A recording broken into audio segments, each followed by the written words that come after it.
जय श्री कृष्णा। राधे राधे। स्वागत है आप सभी का मेरे YouTube चैनल आध्यात्मिक कथाओं में। यदि अभी तक आप लोगों ने मेरे चैनल को सब्सक्राइब नहीं किया है तो कर लीजिए। सब्सक्राइब करने में आपका 1 रुपये भी नहीं लगता। आज मैं आपके लिए यह कथा लेकर आई हूँ कि आखिर मानव जीवन क्या है, मानव जीवन का सार क्या है। तो कथा शुरू करने के पहले आप सभी से निवेदन है कि मेरे चैनल को सब्सक्राइब जरूर कर लीजिए और बेल आइकन को प्रेस करना ना भूलें ताकि वीडियो की हर नोटिफिकेशन आप तक पहुंच सके। तो बोलिए जय श्री कृष्णा। राधे। मानव जीवन एक यात्रा है और इस यात्रा का प्रारंभ होता है उसके जन्म के साथ। एक शिशु जन्म लेता है, शिशु अवस्था आती है, फिर युवा अवस्था में प्रवेश करता है, तत्पश्चात वृद्धा अवस्था आती है, उसके बाद अंतिम चरण में मृत्यु का तांडव होता है। साधारणतः लोग जन्म और मृत्यु के इस अंतराल को ही जीवन समझते हैं, लेकिन यह जीवन नहीं है। जन्म और मृत्यु के इस अंतराल में शारीरिक जरूरतों को पूरा करने में, भौतिक पदार्थों का संग्रह करने में जीवन व्यतीत कर देना या भोगों को भोगते हुए अपने जीवन की अनमोल घड़ियों को व्यतीत कर देना जीवन नहीं है। महापुरुषों ने इसे जीवन नहीं कहा।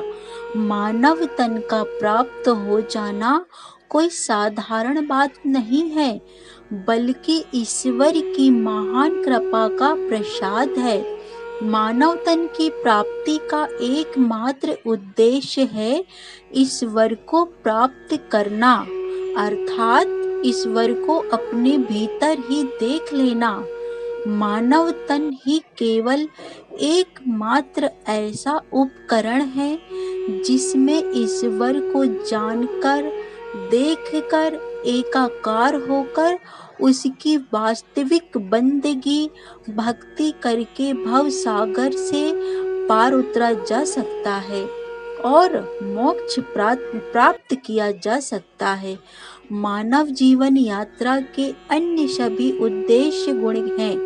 यदि मानव तन पाकर भी ईश्वर को नहीं जाना, उसका साक्षात्कार नहीं किया तथा जीवन के उद्देश्य को पूरा नहीं किया तो यह जीव ईश्वर द्वारा की गई कृपा का अपमान करता है। इस मानव तन को पा लेना मात्र जीवन नहीं है, अपितु इस तन में ही अपने प्रियतम परमात्मा का साक्षात्कार करके उसके सानिध्य में जीवन व्यतीत करना जिंदगी है। इसीलिए किसी ने बहुत सुंदर कहा है, खुश ना हो जाना कि तुमको मिल गई है जिंदगी, जिंदगी तो सोहरे जिंदगी का नाम है। यदि मानव तन को प्राप्त करने के बाद भी जिंदगी की वास्तविक कीमत को नहीं जाना तो फिर जिंदगी जिंदगी नहीं बल्कि शर्मिंदगी है।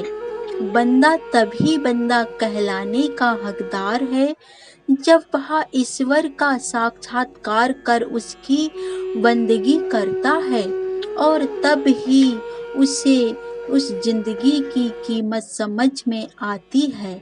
ईश्वर को जाने बिना यदि हम बंदगी करते हैं तो हमें कभी प्रभु की दरगाह में लज्जित होना पड़ेगा।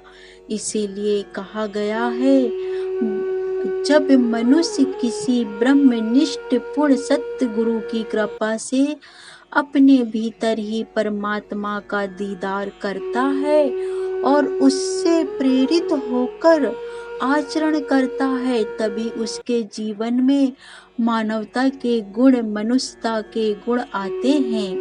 तभी सही मायने में वह मनुष्य बनता है, वरना मानव जन्म पाकर भी वह पशु तुल्य है। मनुष्य में मनुष्य के गुणों का होना बहुत जरूरी है, नहीं तो उसकी कोई कीमत नहीं। जैसे सुगंध के बिना चंदन की लकड़ी का मूल्य साधारण लकड़ी के समान ही हो जाता है। जय श्री कृष्णा, राधे राधे। यदि यह कथा अच्छी लगी हो तो वीडियो को सब्सक्राइब जरूर कीजिए। मिलती हूँ बहुत जल्दी आप सभी के साथ अगली वीडियो के साथ।